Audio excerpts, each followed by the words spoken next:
हमारे साथ भाजपा विधायक गोपीचंद पडळकर जी है। सर, महाराष्ट्र के किस गांव को लेकर आपत्ति है जिसका नाम मुस्लिम शासक के नाम पर है और आप लोग बदलना चाहते हैं? अरे छत्रपति शिवाजी महाराज का ये राज्य है, ये देश है। छत्रपति शिवाजी महाराज जी ने हिंदवी स्वराज का स्थापना किया था और उनकी राजधानी रायगढ़ है, किले रायगढ़ पर मैं 2 दिन पहले गया था। उधर कोई प्रॉब्लम थे और छत्रपति शिवाजी महाराज जी का समाधि का दर्शन करने के लिए, तो उस दिन मैं जब हिरकनवाड़ी में एक बैठक ली, कम से कम 3 घंटे से ज़्यादा तक वो बैठक चली।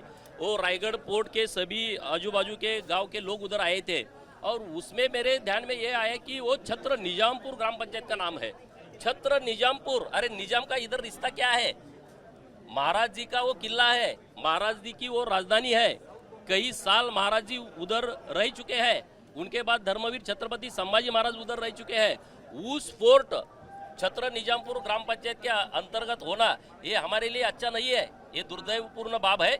इसीलिए मैं आज महाराष्ट्र के सीएम साहब के पास मैं मांग करने जा रहा हूँ, छत्र निजामपुर ग्राम पंचायत का नाम बदलकर वो किले रायगढ़ ग्राम पंचायत रखे और इसका कार्यालय जो निजामपुर में है वो रायगढ़वाड़ी में करे। एक गांव का नाम है या फिर पूरे क्षेत्र परिसर का नाम? वो 3 महसूल गांव उसमें है, वागेरी है, निजामपुर है और रायगढ़वाड़ी है। 3 महसूल गांव है, उसमें हिरकनवाड़ी है, टकमकवाड़ी है, उधर वो नेवाड़ेवाड़ी है, खड़केवाड़ी है, पेरूचा दांड है, आदिवासी वाड़ी है, कोड़ी आवाड़ है, सिंधे आवाड़ है, अलग अलग 12 वाड़ियाँ छोटी छोटी पाड़े हैं वो उधर है। तो उस पूरे लोगों का कहना यही है कि इसका नाम चेंज करना चाहिए। विरोधी ये कह रहे हैं कि आप लोग मराठी और हिंदी भाषा के मुद्दे पर बैकफुट पर है सरकार, इसलिए पिछली बार आप लोग औरंगजेब का मुद्दा लेकर आए थे, इस बार निजाम का मुद्दा लाए। अरे हम बैकफुट पे नहीं है, विरोधियों को यही बताओ, मराठी तो हमें क्या सिखाने पड़ती है क्या?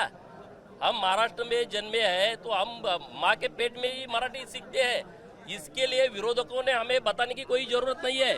विरोधकों को मेरा सवाल है, जब हम विधान भवन में आते हैं, जब हम मंत्रालय में आते हैं, अलग अलग हमारी बैठक होती है, जो महाराष्ट्र के बाहर से IAS IPS के साथ हमारी बैठक होती है, वो हिंदी में बात करते हैं, वो अंग्रेजी में बात करते हैं, हम उनका मुंह देखते बैठे। अरे धर्मवीर छत्रपति संभाजी महाराज 300 साल पहले उनको 16 भाषाएं आती थी। कितनी? 16 भाषा। उधर तो इंग्लिश मीडियम का स्कूल नहीं था, ZP की स्कूल नहीं थी। उस टाइम 16 भाषा हमारे राजे बोलते थे। हमें 3 तो भाषा सीखने दो। भारत अब जागतिक स्तर पे 5वें नंबर पे है। हमारे बच्चे इधर से बाहर जाते हैं, उनको अंग्रेजी आना चाहिए, उनको हिंदी आना चाहिए। मराठी तो हमारी भाषा है, हमारी माँ है। तो इसके लिए विरोधकों का खाली राजकारण करना है, उन्होंने हमें सिखाने की कोई जरूरत नहीं है। गोपीचंद पडळकर भाजपा के विधायक, जिनका ये कहना है कि महाराष्ट्र के रायगढ़ में जो रायगढ़ किला है, छत्रपति शिवाजी महाराज का किला है, उसका नाम एक निजाम के नाम पर कैसे हो सकता है? इसका नाम बदलना चाहिए, छत्रपति शिवाजी महाराज के नाम पर रखना चाहिए। वही हिंदी और मराठी भाषा के मुद्दे पर कहा कि छत्रपति संभाजी महाराज को उस वक्त 16 भाषाएं आती थी, हमें भी 3 भाषा सीखने का अधिकार है। कैमरामैन योगेंद्र गुप्ता के साथ मृत्युंजय सिंह, ABP न्यूज़, मुंबई।